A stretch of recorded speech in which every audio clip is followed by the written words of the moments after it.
भैयाजी जोशी यांनी मराठी भाषेबद्दल केलेल्या विधानावरून सुरू झालेला वाद चांगलाच चिघळला आहे. जोशी यांच्या विधानावर मनसे अध्यक्ष राज ठाकरे यांनी टीका केली होती. त्यानंतर वकील गुणरत्न सदावर्ते यांनी या वादात उडी घेत राज ठाकरे यांच्यावर टीकास्त्र सोडलं. सदावर्ते यांनी राज ठाकरे यांच्यावर व्यक्तिगत टीका करत भाषेच्या मुद्द्यावरून त्यांच्या भूमिकेवर प्रश्न उपस्थित केले. सदावर्तेंच्या या टीकेनंतर मनसेकडून तीव्र प्रतिक्रिया देण्यात आली आहे.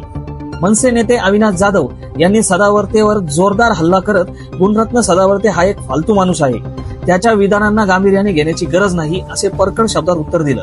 पत्रकारांशी बोलताना जाधव यांनी सदावर्ते हे कायम वादग्रस्त विधानं करत समाजात तेढ निर्माण करण्याचा प्रयत्न करतात असा आरोपही केला. या सर्व प्रकारामुळे भैयाजी जोशी यांच्या विधानापासून सुरू झालेला वाद आता वेगळ्याच वळणावर गेला असून राजकीय आणि सामाजिक क्षेत्रात यावरून विविध प्रतिक्रिया उमटत आहेत. धनंजय मुंडे असतील, कराड असतील, आता भैयाजी जोशी पाठवण्याचा गुणवंत सदावर्ते हा फालतू माणूस आहे. खरं तर याचा गुणवंत ज्यांनी नाव ठेवला तो मूर्ख होता. कारण या मूर्खाचं नाव गुणवंत ठेवणं हा एक मोठा मूर्खपणा आहे आणि तो मूर्खच करू शकतो. खरं महाराष्ट्रात कुठलीही गोष्ट म्हणजे तो वाल्मिकी कराडला साहेब म्हणतो. जर तो वाल्मिकी कराडला साहेब म्हणत असेल ना तर ज्या कुटुंबाचं घरातला माणूस गेला ना त्या घरच्यांनी येऊन याला चपलीने मारला पाहिजे. हा सिद्धिविनायक मंदिरावर बोलतो, तिरुपती मंदिरावर जाऊन बोल, साऊथच्या एखाद्या मंदिरावर जाऊन बोल, कपडे काढून मारतील याला. पण महाराष्ट्राने या सगळ्यांना जास्त मुभा दिली आहे आणि जास्त मुभा मिळाल्यामुळे हे ह्याच्या गुणवंत सदावर्तेसारखे फालतू लोक जी आहे जी त्यांच्या आकांना खुश करण्यासाठी कुठल्याही विषयात हा पडतो, त्याचा काही संबंध नाही. हा घरात गाढव पाळणारा गाढव हा आम्हाला शिकवणार.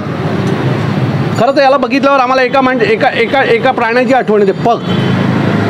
पग नावाचा प्राणी आहे ना त्याच्यासारखा हा दिसणारा माणूस.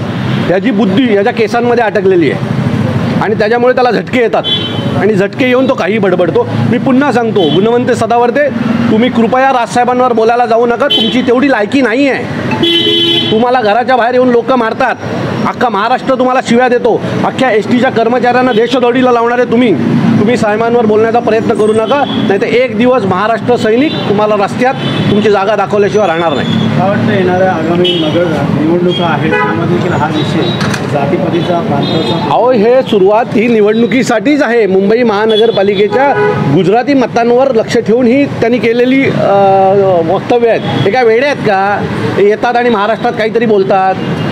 हे घाटकोपर यांनी मुंबईपासून वेगळी केली आता.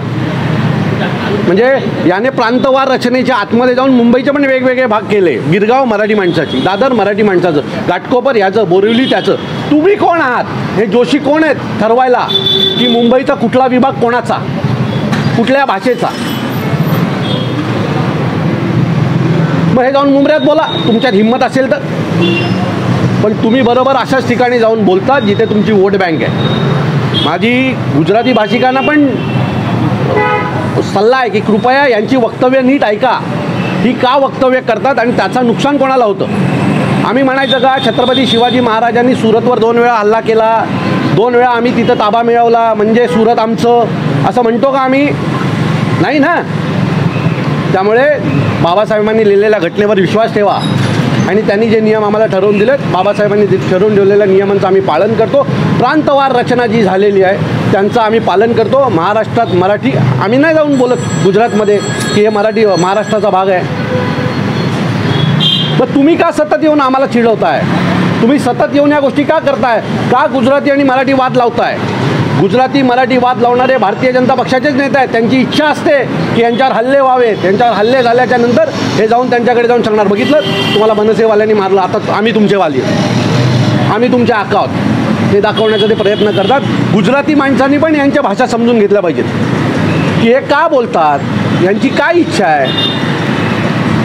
हे सगळं मुंबई महानगरपालिकेच्या निवडणुकीसाठी चाललेत. आज गुजराती माणसाच्या घरात भांडी घासतील, उद्या निवडणुकीच्या वेळेला मराठी माणसाच्या येऊन पण पायात हे लोटांगण गाळायला मागे पुढे बघणार.